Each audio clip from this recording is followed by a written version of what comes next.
my screen. This is the length.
Good morning, everyone.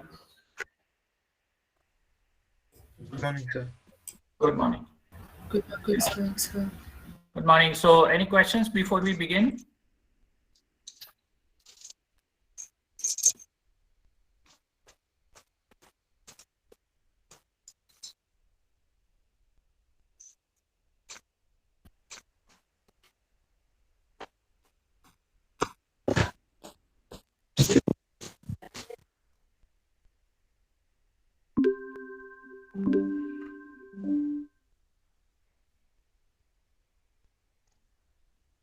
All right. So let me share my screen. Okay. So in the previous lecture, we started looking at how to deal with the directories, right? So meaning that if you want to get an access to the directory entries and use it in our code, right? How do we do that? So this is the header file that we have, DAIICT, which basically stands for directory entry. Okay. In this header file, we have two information. One is the dir, which is basically the internal pointer which operating system uses. So, for example, when you open a file, you get the file pointer in return, right? Similarly, when you open a directory, you get the pointer to the dir stream or directory stream, right? So when you look at this open dir function, right? So we have this open dir function which is similar to your file open, but this one is allowing you to open the directories, right? So you can actually traverse through the directory entries and do whatever you want to do with that, right? So you can provide the path to the directory which you want to open, and it returns you this. You can see that dir star, right? So dir star or dir is basically a directory stream which operating system will return the pointer to, right? So we get a pointer to the dir star, and then once you have that pointer, once you have the directory opened, and you are trying to read each entry from the directory, the way you would do that is that there will be another structure called DIRENT. So DIRENT is the name of the structure also, which is also declared or defined in this header file. And this structure basically has only two entries or two members, right? So the first member is the inode number, and the second member is your name, right? So the name could be the file name, it could be a directory name, which is your child directory maybe, or maybe a link name, whatever. So whatever you do when you do ls, right? So let me just go there, and so when you do ls minus I, right? Whatever this information that you are getting, right? At least let me go to the main directory and do it. So you get the name, right? So this is your D name, and then this is your inode. Okay. So these two information is what is stored in the in this structure, in this DIRENT structure, and you can get this information when you issue the read dir command, right? So first you open the directory by providing the path to the directory, you get the dir pointer, right? And then using this dir pointer, right, which you got when you opened the directory, you can then subsequently read each entry at a time, each directory entry at a time. So it's basically like, you open a file and then you read each line or each character or each byte from the file. Similarly, it works over here as well for the directories, right? So you open a directory, you get the pointer, to the directory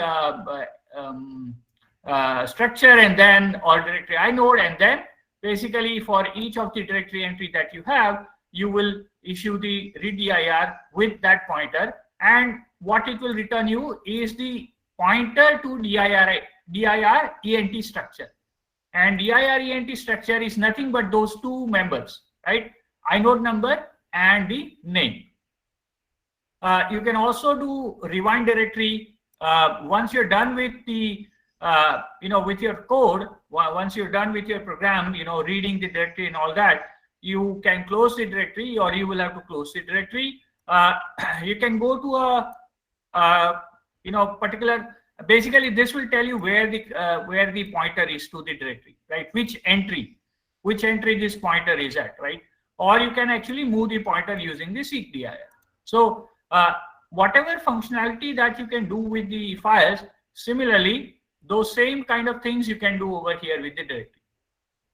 Now, what I want to do is that I want to actually show you whatever we have learned about the inode numbers and what we learned about the directories using a practical example, right? So what we are going to do is, I hope now everyone remembers what pwd command is. Pwd command basically gives you the present working directory, right? So it basically tells you which directory currently you are at. Okay. So when I do pwd, it basically gives me the path to the current directory. Okay. And what we want to do is we want to implement the same thing. We want to implement pwd command, but by our own code, right? We want to implement it in our own code, how the pwd command works, right? So basically, as if operating system, as if you are a programmer, for some company who is actually, developing a new operating system, and we are asked to, create a tool or a application or program to, to implement this particular command, right? That is what the function we want to do. So what we have done is we have created a C file, right, which we call mypwd.c. Okay. So here, first of all, we have the main function.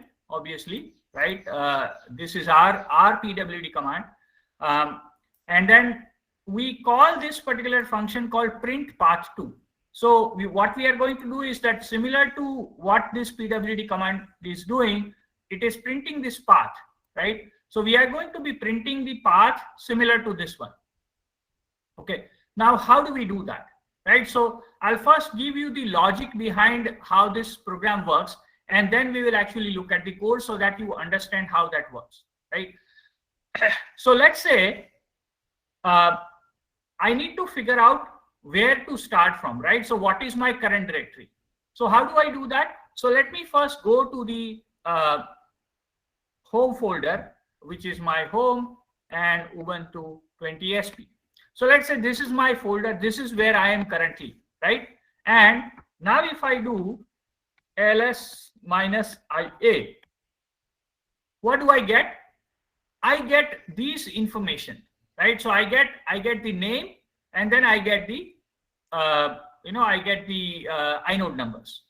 Now we know that these two are special inode numbers, right? Why these are special inode numbers? Because this one is telling me that this is the current directory's inode number, and this one is telling me that it is the parent directory's inode number.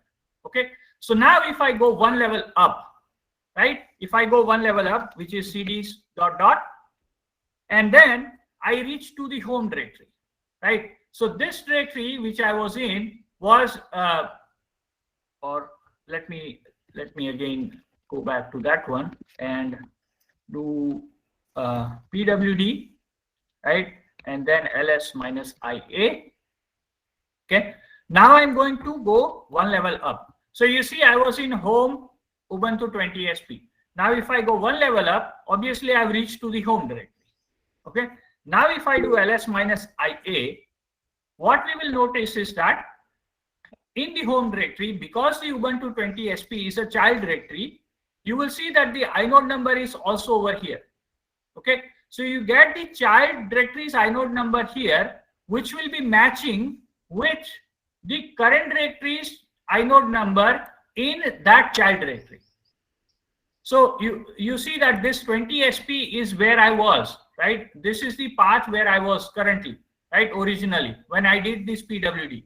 So when I did that, my current directory's inode number is matching with the child directory, which is the same directory in the home directory. So these numbers are matching.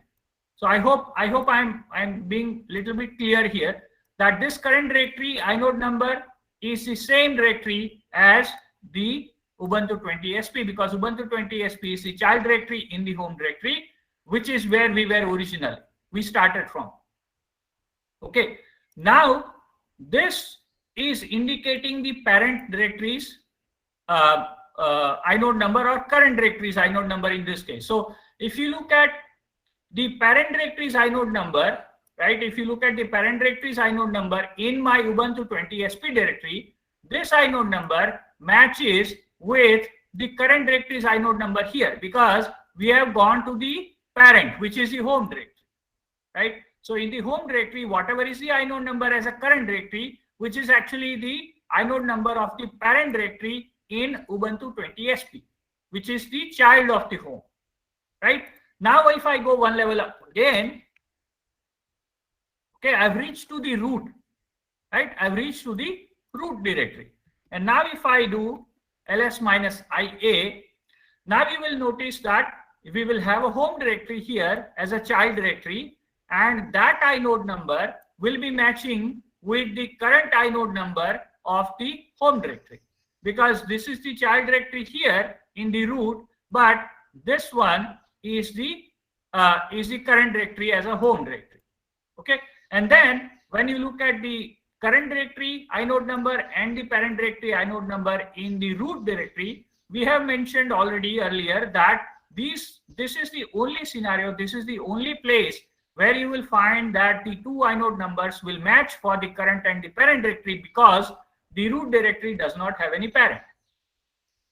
Okay, so the way the logic will work is we will start from the from the directory where we start executing the program, right, which is the innermost lowermost level, right? So let's assume that we are running the program from this folder, from this directory, right? So it will get the inode number of the current directory, okay, and then it will get the inode number of the parent directory. Okay, so it will get this inode and it will get this inode, and it will compare if the inode numbers are same or not. If the inode numbers are not same, then we know that we have not reached the root directory. Okay, so that is my base condition. What is my base condition? My base condition says that the inode number for the current directory and the inode number for the parent directory must match, which will only happen in one scenario, that is if I have reached to the root directory, right? So I start with my lowermost directory, and then I get my current directory's inode and I get my parent directory's inode. I compare them. If they are not same, then I go one level up, which is my home directory in this example, right? So I go to home directory. Again, I take the current inode number and I match that, try to match that, compare that with the parent directory's number. Again, these two numbers do not match because home is not a root, and therefore I go again one level up, okay, and then I try to compare my current inode and my parent inode's numbers, and then you can see that it matches. So this is where I will stop. So my logic is basically this, right? This is how my logic will work. So you start from the bottommost level, and then you keep on going one level up, up, up, up, until you have this base condition where the inode numbers for the current directory and the parent directory matches. Is that clear to everyone? Okay. So this is my print path2 function, and this function is a recursive function. Okay. Why it is a recursive function? Because you can see the way it works, right? So we start from the lower, then we go one level up. Again, we check for the condition. Again, we go one level up, and we don't know how many levels we have to go down, right, or go up actually, right? And then we unroll, right? So we first roll up our our recursive calls, and then once we reach to the root node, then we start unrolling it. Okay. So in the first call, what we are passing is not the current directory, but we are passing the inode information of the current directory. So you know that dot means current directory. Okay. So this is the function that we have again written, and you know how to get the inode number. Okay. How do we get the inode number? Using the stat system call, right? The stat system call, you provide the name of the directory, right? Which is our current directory in this case, and you get the address to the stat structure, and the address to the stat structure will return you the inode number, right? So this function is simply taking the name of the directory, and then it is getting the stat information from that name and returning the inode number. That is all it does, right? So what we will do is that in the first call, in the first iteration of our recursive call, we are going to get the inode number of the current directory. Now this current directory is going to be the directory where we are going to start running the application, okay, which we are assuming in our case we are running the application at this location, at this directory. Okay, so we will get that inode number of this Ubuntu 20 SP. Okay, so we will get the inode number of this Ubuntu 20 SP by accessing this current directory thing, right? So this is what we are going to get. This inode number is what we are going to get, because we are getting the inode number of the current directory. Now, once I pass that information to the path2 print path2 function, first thing we will do is get the inode number of dot dot. What dot dot means? Dot dot means parent directory. Okay, so that is what I said. So this is the parent directory information in the Ubuntu 20 SP, and we get the inode number of this one. Okay, so we get the inode number of this one. We already have an inode number of this one, and that is what we are comparing. Okay, that is what we are comparing. So we are saying, sorry. So what we are saying is that if the inode number is same, then that is our base case, right? Because that means we must have reached to the root node, and therefore we need to stop. Okay. But if they are not matching, that means we still need to go one level up. Okay. So if it is not equal, then we call CHDIR system call, which will allow us to go one level up. Okay. So we go one level up by doing double dot. Now you would notice that so far I have not actually known the name of the directories at all, right? All I have used is dot and double dot. But in the C program, I don't actually know what is the name of the directories which was the subdirectory and which is now the parent directory. So we have not actually read the name. So how do we do that, right? So how do we do that? We have implemented another function called inum2name. What this function does, it accepts the inode number value. Okay, it accepts the inode number value, and in this function, it will read the directory and it will go through each of these entries, right? It will go through each of these entries. It will try to match that inode number which was passed, right? So whatever the inode number that we have passed over here, it will try to match that inode number with the directory entry. So what happened was that we provided this inode number, right? We provided this inode number in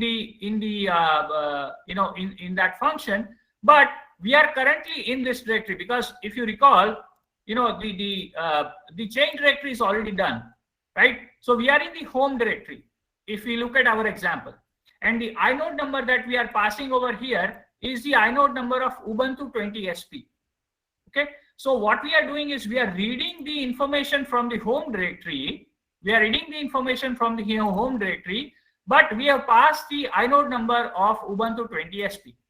Okay, so what will happen is that home directory will be opened, and then it will read each of these entry one by one, right? And how do we do that? We use our directory functions that we just recently understood, right? So we open the directory. Now this current directory means that home directory, because I've already gone one level up here, right? I've already gone one level up here, so I'm basically in the home directory. So when I say that open the current directory, it will actually open the home directory. Okay, in that home directory I will read an entry, right? I will read an entry and I'm going to check what is the inode number for that entry. And then I will try to match that inode number with the inode number that I need to search for. Okay, so what will happen is, let's say first it will read this entry, and this inode will try to match that inode with this inode, which is what was passed to that function. Now that inode does not match, right? So it will read the next entry. Then it will try to match this inode with this inode. Again, it is not matching. Okay, so then it will read the third entry, which is this one, and then the inode number here is matching with this inode number. So therefore, it will return this name, and this name is nothing but the directory where we were originally, which was the child directory of the home directory. Okay, so it's going to basically return you this name using that particular function. So this function is going to store that name in this name buff. Okay, and name buff is a character pointer, so that means that it is referenced. This parameter is passed by reference. So whatever value that I change in this variable, that will be available in my calling area, which is this one, right? So this will contain that name. This variable will give me that name, whatever the name that I found out. Okay, so in short, what we did is that even though we did not know what is the name of the directory for this inode, once we went one level up, we searched through that parent directory and found out the name of that child directory where we started off. Okay, this is what we have done in this particular function. Okay, now what we do is that we again get the inode number for the current directory. Now here the current directory is what? My home directory. Why? Because I already went to the home directory. Okay, so I get the inode number of the home directory, which basically then it is going to get this number, right? This is the number it is going to get now, because I am in the home directory and I'm reading the inode number of the current directory, which is this one. Okay, then it's going to again recursively call that same function. Okay, so you can see that this is a recursive call, right? So this is the recursive call that it will make to the same function using the inode number of the home directory now. Okay, inode number of the home directory. So when I call this function again, this inode number is now for the home directory.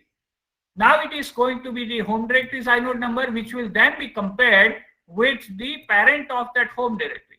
What is the parent of the home directory? The parent of the home directory is root. So I will get this number, right? So I'll get 2. So I compare 2 with this inode number in this condition, right? So in this condition, I compare, this will be the 2 value which will be returned, and this number is that 2225, whatever that number is, right?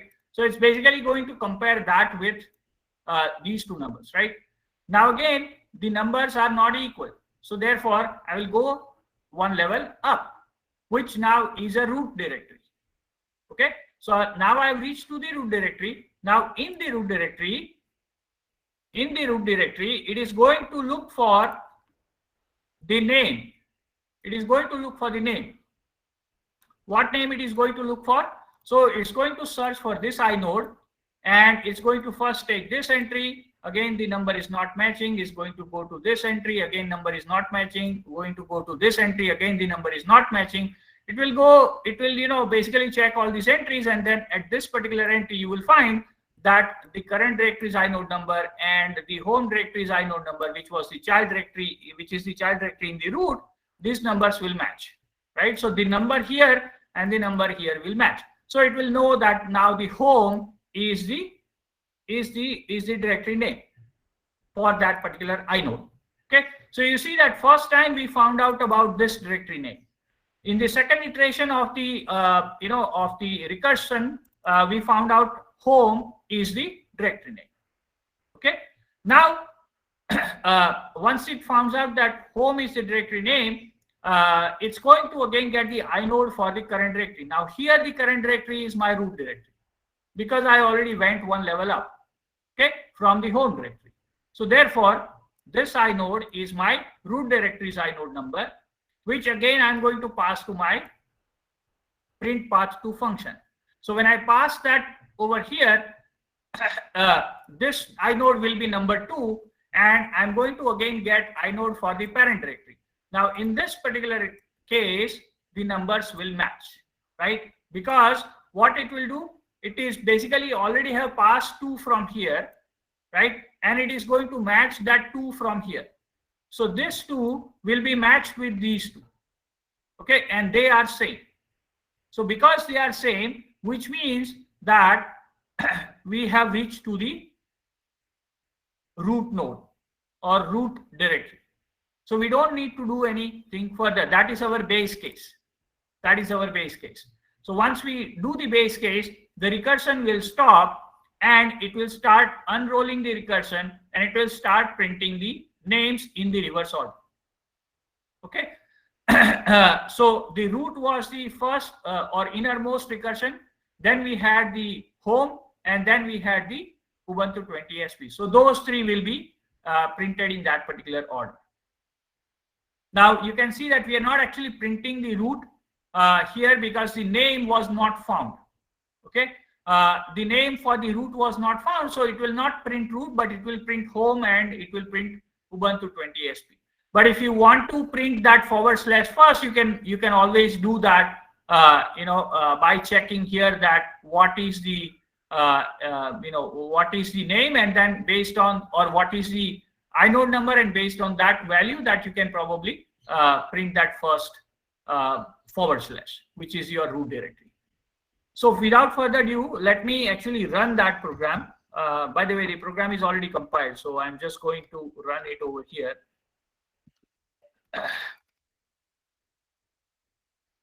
So let me first go to the home directory, right? So I'll do home Ubuntu 20 SP, and then I'm going to run it from here. So this is the pwd command returns, and now I'm going to run our code.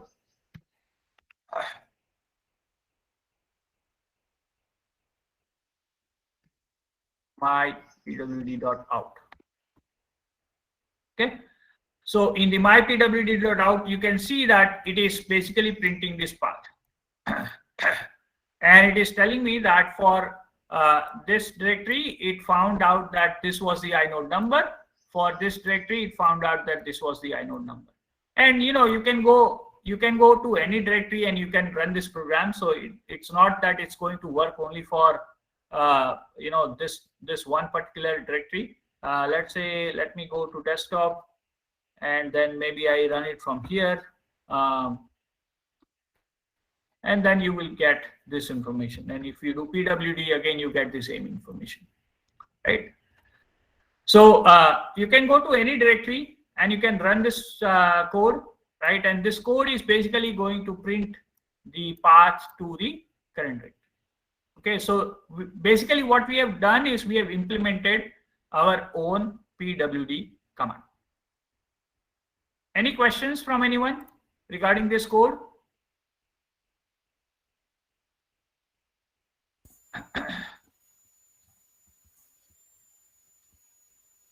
Or any other question? Hello, sir. Yes. Sir, we were changing the directory recursively in our code, right? I'm sorry, I didn't get you. We were changing the directories in our code, right? Yeah. So this chdir, right? Chdir is the command which will allow you to go to the parent directory or whichever directory you want. So you can put an absolute path or a relative path here. So at the end of the program, we should have reached the root directory, right? See, why root directory is not printing is because, see, what we are printing is only the name, right? And this variable, we have captured it twice.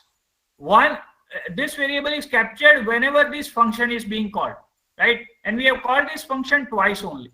One for Ubuntu 20 SP and another one for home. Sir, my question is that we should have reached the root directory, but that change is not reflected in our shell. We should have reached the root directory, but that change is not reflected in the shell. In the shell also, we should be in the root directory, right, sir? I'm sorry, I'm not catching your question. What is it that you are asking about, the printing, or you are asking about something else? Sir, I am asking about changing in the directory. Sir, in the code, we are changing the directory, so why the change is not reflected in the shell, in the terminal window? In the terminal window, it will not change, no, because this is an internal code, right? I mean, see, this code is running in that shell, so we are not actually changing the directory in the shell itself. I mean, we are changing directory inside our program. So our program is saying that start from the current directory, then go to the parent directory, then go to the parent directory, and so on. But your program is still running in the same same folder where you started off. Okay, sir. It will just change internally, not in the shell. Right, no, right, correct. So see, your terminal window is a separate program and not the mypwd program. Remember, I told you that shell is another program. It's a bash program, right? Yes. Right. So it is a different program. So the directories there will not be affected by our own application code. Okay, understood, sir. Okay. All right. So this is how this is how you can implement your own. So I just wanted to give an example that how would you implement your own shell commands, right? And this is one of the shell command that I showed you as an example by using the, some of these library functions that are provided to us, right? That we can implement our own PWD command. Okay, now I am coming to the basic file IO stuff, and I will try to cover as much as possible, but I think that some of this content you would have already studied in, in your C programming course. So I'll probably go a little bit quicker. If you don't understand something, or if you have some doubt, you can sort of stop me in between, and maybe we can talk about that particular topic a little bit more. But in general, I think this, some of the content over here is something that you would have already studied. Okay, so I'll go a little bit quicker here. So we have two types of IO that is implemented in C. Okay, I think most of you must have studied buffered IO, I believe. And we have also another type of IO called unbuffered IO. Okay. So what is the major difference between the two? Right. So the major difference between the two is that, as the name says, buffered means that there is an internal buffer, okay, that the library has. So for example, let's say you are saying that I want to read a data of, let's say, 100 bytes. Okay. Now the internal buffer in the operating system may be about, let's say, 1000 bytes. Okay. So what will happen is that the data will be read and it will be placed in the buffer.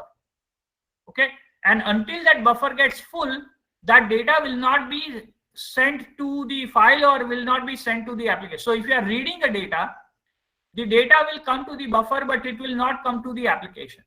If you are writing the data, again the data will go to the buffer, but it will not be immediately be returned to the disk.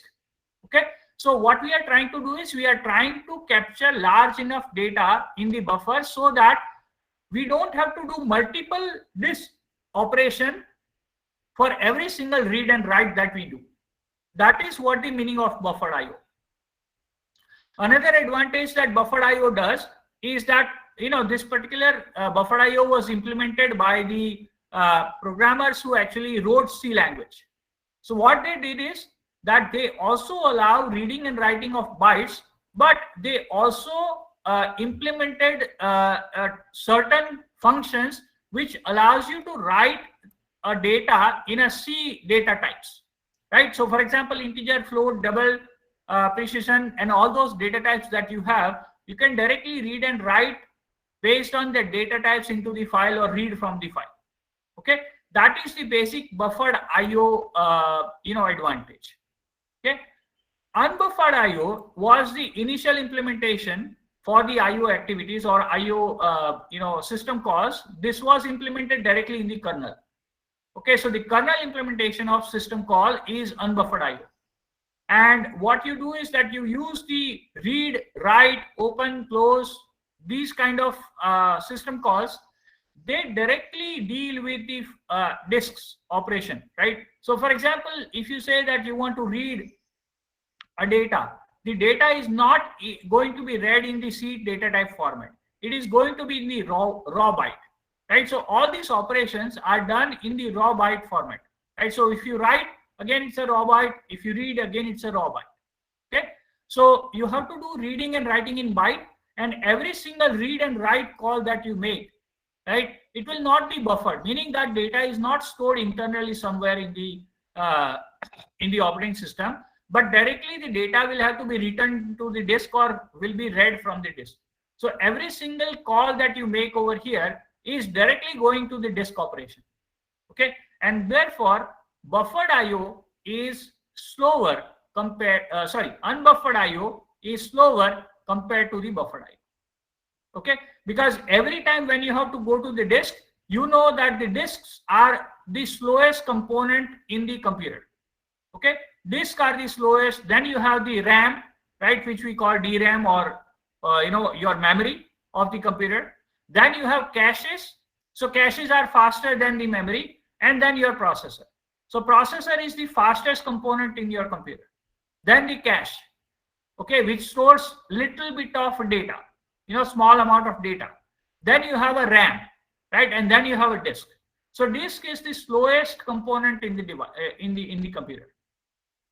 So every time when you have to read and write from the disk, it's going to be slower compared to when you write the data initially in the memory, in the RAM, and then once you have a sizable amount of data, once you have a big chunk of data, then you actually dump it into the disk. Okay, so every single read and write will not go to the disk when you use buffered IO. Okay, this is the basic difference between the two. I hope it is clear to you. So basically, when you use buffered IO, what are the system calls that are available to us? Right, so you have an open command to open the file. So you provide the file name with the path, and then you provide the flags. So what are the flags? The flags are basically stating that whether you want to open the file in the read only mode, write only mode, read write mode, right? You want to create a file if it does not exist. If you want to append a file, meaning that when you write it, the writing will be done at the end of the file, not at the beginning of the file. By default, the writing is done at the beginning of the file. Okay. Then you have a truncate operation where you can create an empty file, right? Or you basically, if the file exists, then the file will become 0 byte. Now, if you are creating a file, you can also provide the mode, right? What is this mode? Mode is nothing but the access, right? The user access, because see, the file did not exist earlier, right? So maybe you want to provide which user will have what kind of access, right? So that also you can provide along with the open command, right? And what these numbers represent is something like this. So basically, what happens is that we know that when you have a current user, you have RWX, which is read, write, and execute. Then you have, so this is for the current user. Then you have the group user. Again, you have RWX, and then you have RWX for the other users who are not part of the group, right? So what happens is each of these permission contains one bit in your access mode, right? The mode that you provide contains one bit. So for example, if I want to say that the current user has a read and execute permission, I would say 101. If I want to say that group user only has a read permission, then I will say 100. Okay. And if I want to say that there is no permission given to other users who are not in the group, then I will say 000. Okay. So what will happen is each of these three numbers are the binary values, and we will convert these binary values into decimal values, right? So if you say 101, right, 101, what is that equivalent to? It is equivalent to 5, right? So 5. So 5 says, 5 means that current user has read and execute permission. Okay. Now 100 means 4, right? So if I say 4 here, which means that the group users have only read permission. And then if I say 0 here, that tells me that the other users don't have any permission, meaning I have switched off all these 3 bits, right? So if I provide the mode value of 540, that will tell the operating system that the current user must have read and execute permission, the group users must have only read permissions, and the other users don't have any permission. This is how you would be able to provide your mode values. And I've given you a couple of examples here also, if you want to just go through it. Okay, so first you open the file and you provide your flags, and if you are creating the file, you can also provide the mode. Now, at the time of creation of the file, if you don't provide the mode information, the directory under which the file is created, it will have a default mode, right? The directory also has the mode value, right? It also has the access information, permission information. So it will use the directory's permission information by default, okay, for the file. The open command will return you -1 if there is an error, okay. It will return you value generally greater than 2 because this is the file descriptor number, okay. And we have already understood that file descriptor 0 is for the standard input, file descriptor 1 is for the standard output, and file descriptor 2 is for standard error. So generally speaking, it will not return you any one of those 3 values. It will return you any value which is greater than that. The next available file descriptor value, right? Whatever the next available file descriptor value is, that is what the operating system will allow you to return, right? So it will basically be greater than equal to 2, generally speaking. So this is the example, right? So if you provide this, then you are opening a file, and in this example we are assuming that the file already exists. But if you are creating a file, then we are assuming that you are providing this kind of a flag. And you can also use the bitwise OR operator here to combine multiple flags. So we are saying that we are creating a file, and we are also allowing that file to be in a read-write format, okay, for the current user. And this 6 represents read and write. So if you go back to this one, right, if I say 6 meaning 110, right? So 110 means read is yes, write is yes, and execute is no. That is what we are saying, right? So that's why that 6 is provided, okay? And 4 means only allow read for the group users and the other users. Okay, so now this probably you may have studied earlier in the C programming course, but what we want to also understand is that how operating system is keeping track of all the open files. Okay, how does it know that which application has opened which file, and where if I issue a read or write command, where it should read or write? How does it keep track of that? So primarily, there are 3 types of tables that the operating system uses. Okay, one is called process file descriptor table. So what is a process file descriptor table? We know that when we run an application, when we run any program, it becomes a process, right? Because remember, I've shown you that whenever we run a program, it has the process ID. Now, obviously, it will be more clearer to you when we study the next chapter, which is a process management chapter. But if you remember, initial part of the lectures, I showed you that if you do PS command, right? PS is the process status command. So process status command gives you the the program which is running, which is the application code, right? And it also provides you the process ID, right? So it provides you the process ID. If you want to see all the processes which are running in our system, you do PS minus AJXF or EHF or something like that, and that lets you see all the applications that are currently running in the system, right? This is basically, or you can use a top command. So if you use a top command, also it will tell you which applications are running, and what is the process ID, who is the user who is running it, and so on, right? What is the CPU utilization for that process, what is the memory utilization for that process, and so on, right? So this is the this is what we are talking about when we say process. Okay, so what happens is that for each of the application that you are running, a process is created, and there is a separate table, right, which is internal to the process, which is kept, where it keeps track of how many files are opened for that particular application or that particular process. Okay, so any number of files that are opened in a process, it keeps track of all of that. And that's why I shown here 2 different tables, because each process will have its own local copy of the file descriptor table. Okay, so if you have let's say a PS command that you're running, it will have its own copy. If you are running ls command, it will have its own copy, and so on. If you run multiple ls command, right, if you run ls on 2 separate terminal window, each one of them will also be a different process, right? Each of them will be a different process, and it will have its own process file descriptor table. Okay, so this is the file descriptor table for a process. Then there is a common file descriptor table, or it is also known as system-wide open file table. This is a single table which is kept by the operating system. It's a global file descriptor table, open file table. Okay, and it has these columns, right? So you have the file offset, and file offset basically indicates where to read the data or where to write the data for this particular open file.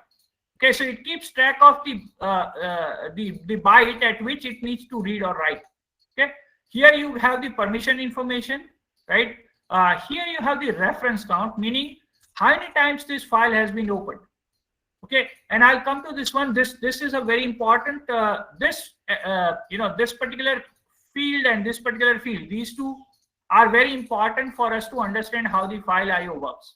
Okay, and then you have the inode pointer. So operating system also keeps track of the inode table, which has an information about the inode number for which particular file. Okay, so primarily these three tables are kept in the operating system area or kernel area to keep track of which files are open and which processes are using which file and so on. Okay, so we'll take a look at an example of that in the next couple of slides, so you will get an idea. But before that, I need to cover a couple of more library functions or system calls. So read, we are somewhat familiar with. So read, again, this is an unbuffered read, right? So you provide the application buffer where you want to store the data, right? So this is not an operating system buffer. This is our own buffer, which you have defined in your own program, right? So you say that what is the file descriptor, right? Once you have the file descriptor from open command, which file you want to read, then you are saying that where the data should be read and how many bytes you want to read, right? So how many bytes you want to read, how many, where you want to store the data in the internal, in the program's memory, which is your buffer here, and which file you want to read, right? So what does read command returns? The read command returns -1 if there is an error, and it will return you greater than equal to 0. Okay, if it is successful. Now, why greater than equal to 0? Because if it is a positive integer, it returns positive integer which is non-zero, right? So greater than 0 value will represent that many bytes were actually read from the file. Okay, that many bytes were actually read from the file. So for example, if this file had 100 bytes, okay, but this buffer, right, this buffer maybe was declared with let's say 7 bytes, right? So it will keep on reading 777 if you have a loop, and then at the end it will be left with certain less number of bytes, right? So that many bytes it will read, it will not be exactly 7. Right, it will not be exactly 7. And then once you have read all the bytes from the file, the last read command that you issue, it will return you the value 0.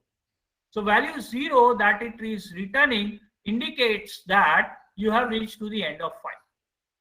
So there is no system call that you can check for the end of file in unbuffered IO.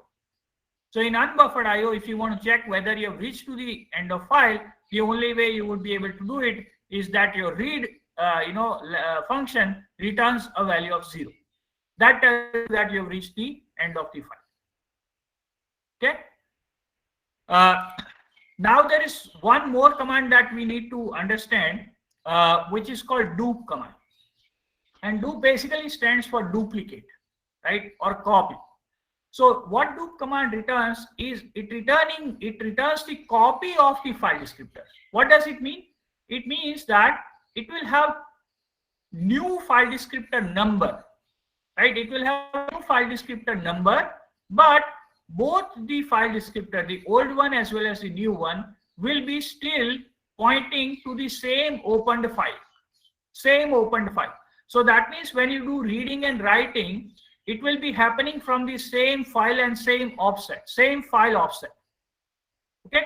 Now there are two versions of the dupe command or dupe system call. In this version, you provide the old file descriptor which you have created, which you got when you issued an open command. Okay. So when you issue an open command, you got the file descriptor. So you provide that file descriptor over here, and this dupe command will return you any next available file descriptor. Right, but if you use this old one or if you use this return one, both of the reading and writing will be done in the same file at the same offset. So that's why it is called dupe. Dupe means it is a duplicate of the original file descriptor. Okay, whereas in the dupe 2 loop 2 scenario, what happens is we also can provide the number we want, the file descriptor we want to be used as a duplicate of the old one.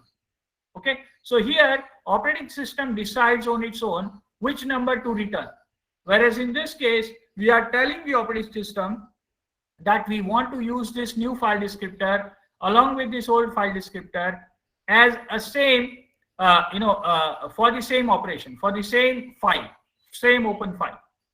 Okay, now the question is that why we need this loop command. I will come to that maybe. I mean, the example that I've used is in the next chapter, but I'll show you that I'll show you that example now so that you briefly have an idea about why we need it. Okay, Sir. So, yes.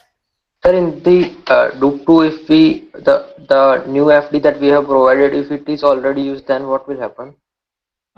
If it is already used, then the old whatever it was used for, it will be sort of renamed, meaning that the old the functionality of the old one will be gone. So you won't be able to access that old file anymore. Okay, sir, got it. So let me come to that. So I mean, you won't be able to probably understand the whole code here, but I just want you guys to focus on this loop 2 command that I've issued here. Okay, so what we are trying to do here is that we are saying that there is a file descriptor that we have. So this is the file descriptor, let's say for a regular file, for your text file. Okay, and we are using this one here as a file descriptor. So I hope that everyone knows now what is one file descriptor. It is for standard out, right? Which means it is for display. So what we are trying to say here is that whatever you write into the file, actually instead of going to the file, we want it to go to the standard output. That is what we are trying to say. So in other words, by using this loop 2 command, what I have done is I have redirected. I have used the redirection, right? What I've done is I've used the redirection by saying that instead of data going to the file, I want the data to go to the standard output. Okay, so I've redirected the content to go to the file. Instead of that, I've redirected it to the standard output. Similarly, if you see this loop 2 command, we said that instead of reading the data from this file, we want the data to be read from the standard input. Okay, so and this example, I'll come to that when we look at the process management, because this example is actually from the process management. But because I just wanted to show you how we can use loop command, that is the reason I opened this code and I'm just showing you this one, right? So this is the example, or this is the way we will be able to use the loop commands. Okay. So in short, what it will do is that whether I read the data from here or whether I read the data from here, all the data will come from the standard in only. If I write the data into this file, or if I write using one, all the data will go to the standard output only. That is what I am trying to do. Okay. All right. So this is what the loop command does. And that is what the read command does. So now let us take an example, right, of how these three tables that we have, which is maintained by the operating system, is being used when you write different file commands, right? When you issue file system calls. So let's say that you open a file which is file a.txt. Now assume that there is already a file existing. Right, so there will be an entry in the inode table already for that file, because the file was already there and system is keeping track of that inode number. Right, so in the inode table there is already an inode number for a given file. Okay, and let's say that inode is 3 or something like that. Right, so this offset is what we are considering as inode number. Okay, now when you open the file, it will have to create a new entry in the system-wide file open table. So it creates a new entry here and it puts the offset as 0. You are reading the file only, so it puts at read only. The reference count is 1 because there is only this file is opened only once, right? And then it is saying that I'm going to use the inode number 3. Okay, because that file is inode number 3. Okay, now I read a file, right? So I read from that file using that file descriptor, single byte, 1 byte, right? So what will happen is that once I issue this read command, this offset will change from 0 to 1 and it will return that first byte back to me, right? Because that is what I'm reading, and that byte will be stored in my variable C. So this is my read command. Now I open another file, fileb.txt. Again, there will be a new entry that will be created here in the system-wide file open table, right? By the way, so when you actually do this, there is also a process table entry that is created, right? So let's say that this is the index at which we have put the entry in the system-wide file open table. So this entry is pointed from the process file table. So this process knows that this is the entry for the file which I have opened, right? Now if I open this second file, again the new entry is created here, right, with the offset of 0, read only flag, the reference count of 1 initially, right, reference count of 1, and assuming that that file was also there, then we have the inode number, let's say 7, and that is being referenced over here, and then that file entry is created here. Okay, that file entry is created here, and which is what is pointing over here. So we have now 2 files open. Both the entries are there in the system-wide file open table, and both the entries are there in the process file table. Now I read the byte from the second file that I opened, fileb.txt. So now my offset will change from 0 to 1, and it will return that first byte which I read from the file. Okay, now I use open command again to open file a.txt. So even though I'm opening the same file, right? So file a.txt, file a.txt, I'm opening the same file. However, I'm using an open command. I'm not using a dup command. I'm using an open command. So when I use an open command, it will actually create a new entry in the system-wide file open table. And it will start with the offset 0. And create a new entry also in the process file descriptor table, and that entry will be pointing to this new entry over here. So which means that if I read a data using FDA1, it will use the offset which is over here. Okay, so when I read again using FDA1, it will read the second byte from the file. But if I read the data using FDA2, it will still read the first byte from the file. And reading or writing, either one, right? So let's say if I write using FDA1, it will write at the second byte. And if I write using FDA2, it will write at the first byte itself. Okay, so this is how the open command works. Now let us take a dup command. Okay, so in the dup command, I do fdb, right? So this is my original file descriptor. You can see I have created over here. So this is my original file descriptor, and I'm getting the duplicate file descriptor over here, fdb dup. Now what I'm doing is I'm reading a file from the fdb dup using fdb dup. Okay, so when I created fdb dup, when I execute this dup command, what it did is file offset was 1, flag was read only, and reference count was incremented to 2. Okay, so the reference count is only incremented when I use a dup or a dup2 command. When I use an open command, it will create a new entry in my system-wide file open table every time. This is what the purpose of dup2 is. Okay, this is what the purpose of dup2 is. So here we said that the same process is using multiple references to the same file. Okay, so even though you can see that there is a new entry that is created here in the process file descriptor table, both the entries are pointing to the same offset in the system-wide file open table, and therefore the reference count is 2. Therefore the reference count is 2. Okay, if in this case, because we have used the open command, there are 2 separate entries, and therefore both has a reference count 1. So therefore, what will happen is if I read using either this file descriptor or this file descriptor, the reading will happen at offset 1. So this particular read is actually done at offset 1 and the offset is now incremented to 2. Okay, if I have one more read using, let's say, FDB,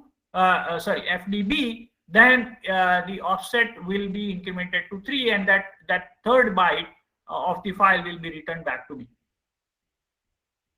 So what I'm trying to say is that only when you use do, your reference count will go higher and the same open file will be used by multiple file descriptors in that process.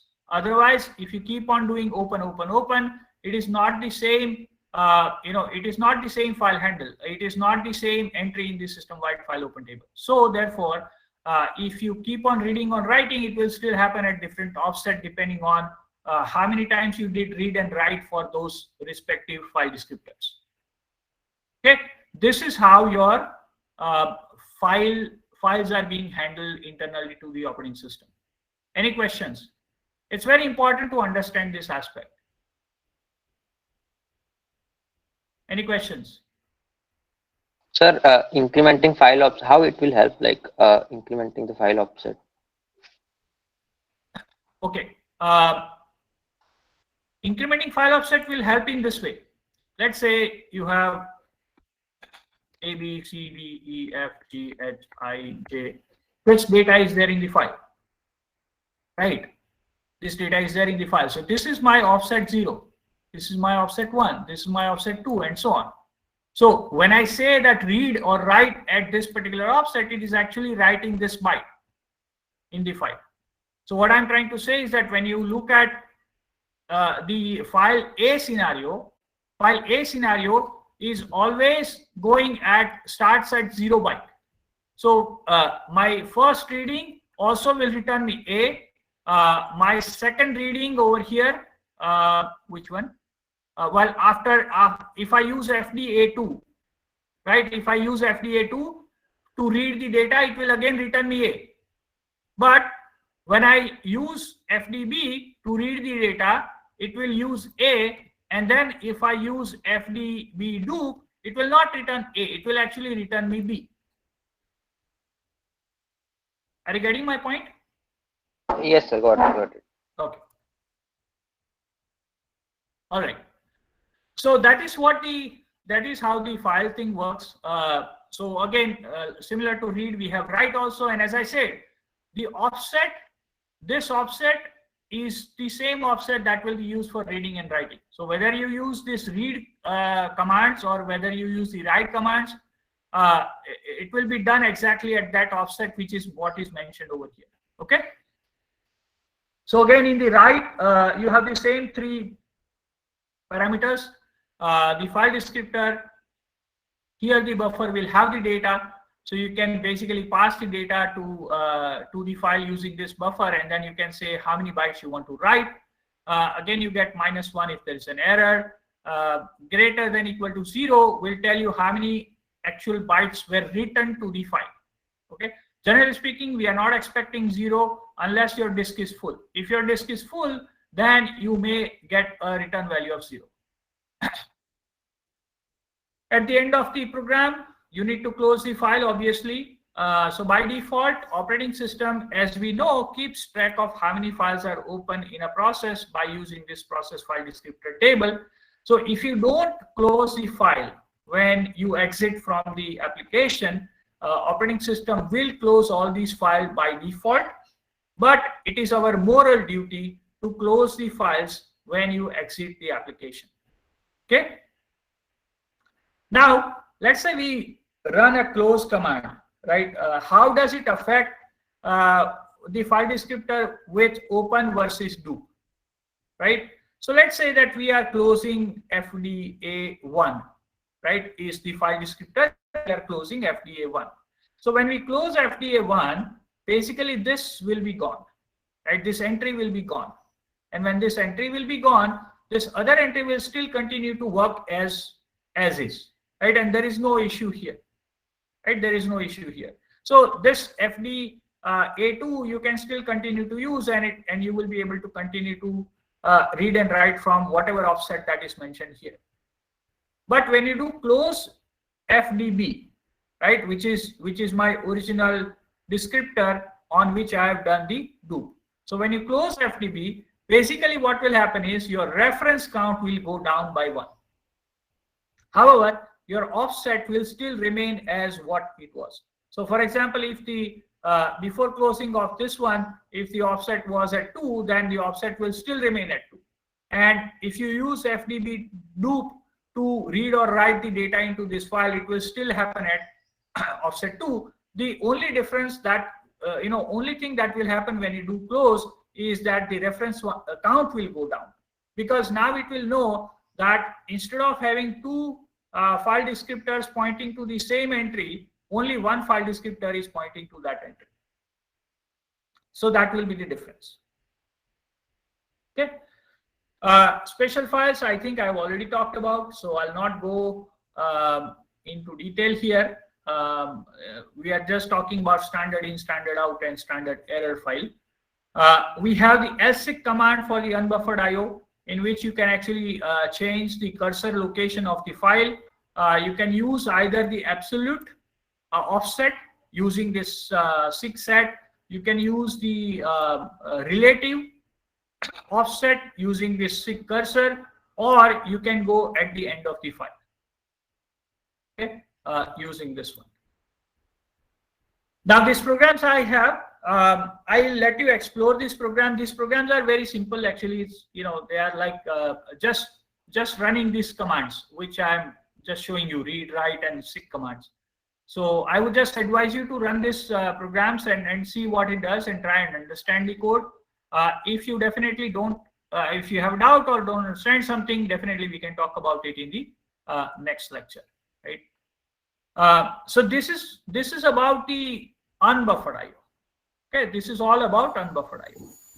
Now we have buffered IO, and in buffered IO, as I mentioned, there is a buffer in between the the actual disk operation and the application. So there is an operating system level buffer that is kept, and the data is temporarily stored there before reading and writing. So how do we? What is the major difference between the buffered and unbuffered IO? Well, in the buffered IO, we issue the fopen command, fread, fwrite, fclose, and so on. Whereas in the unbuffered IO, we use open, read, write, close, and so on. Right. So that is the major difference. System calls are different, is what I'm trying to say. In the unbuffered IO, we will get the file descriptor as a return value when you issue the open command. Right. However, when you issue the fopen command, you will get the file pointer. Okay, so this is again an internal structure which operating system or the library is maintaining, and it is going to be returning you the file pointer. Okay, we will be able to still use standard in, standard out, standard error. These are the constants which are defined in the stdio.h, so we can continue to still use that. Now in the buffered IO, there are basically in buffering, right? In buffering there are 3 types of buffering. So unbuffered we have already seen, right? It's a one without the buffer. Then in the buffering mode there are 2 types of buffer that can be used. So there's one type called line buffer. What the line buffer means, that in a buffer 1 line at a time will be kept. Okay, so for example, the buffer that you have maybe for the keyboard, right? You can maybe define it as a line buffer, because when you press enter key, the data should be available to the application. Okay, but let's say if you look at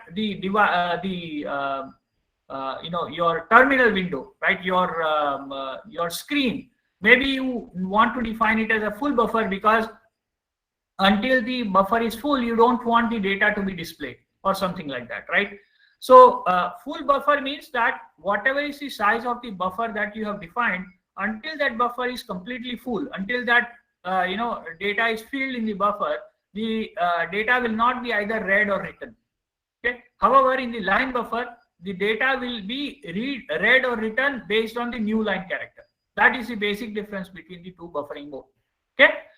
You can use the flush command, flush command, to actually clear the buffer even if the buffer is not full, and that can be done in case of full buffer or line buffer, either one.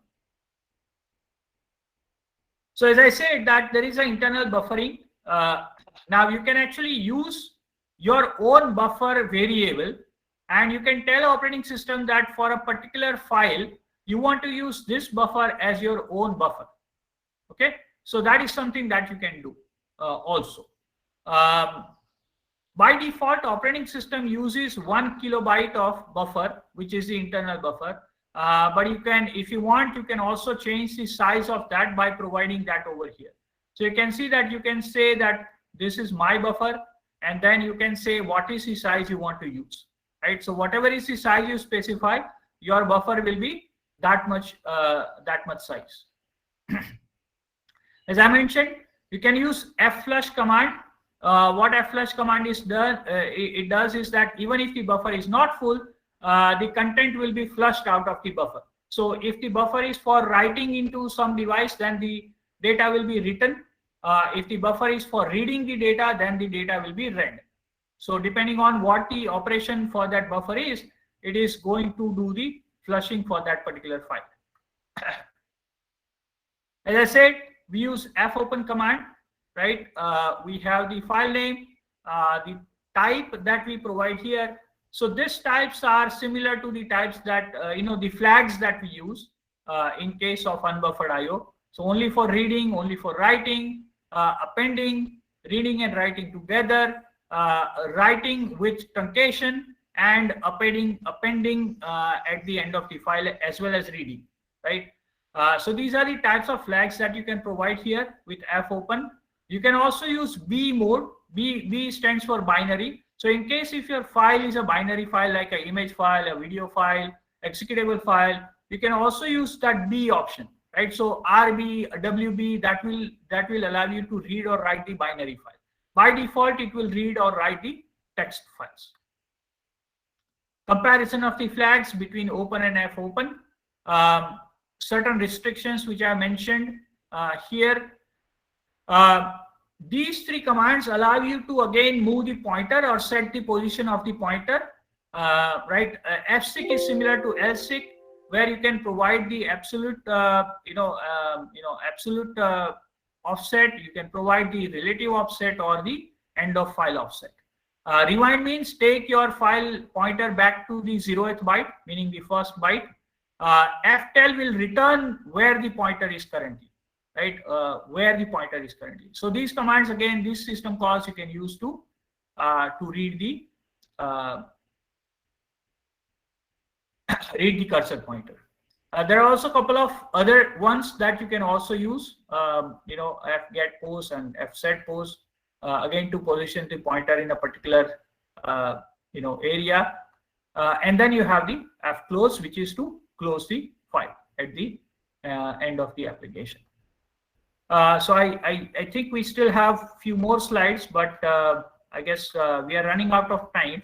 So let me stop here, and then I think the slides should not take much time, but anyway, I'll stop here and we'll continue in the next lecture. So any questions from anyone in anything that we covered today?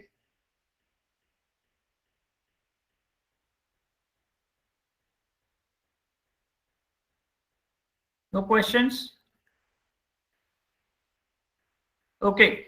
All right. Thank you, everyone.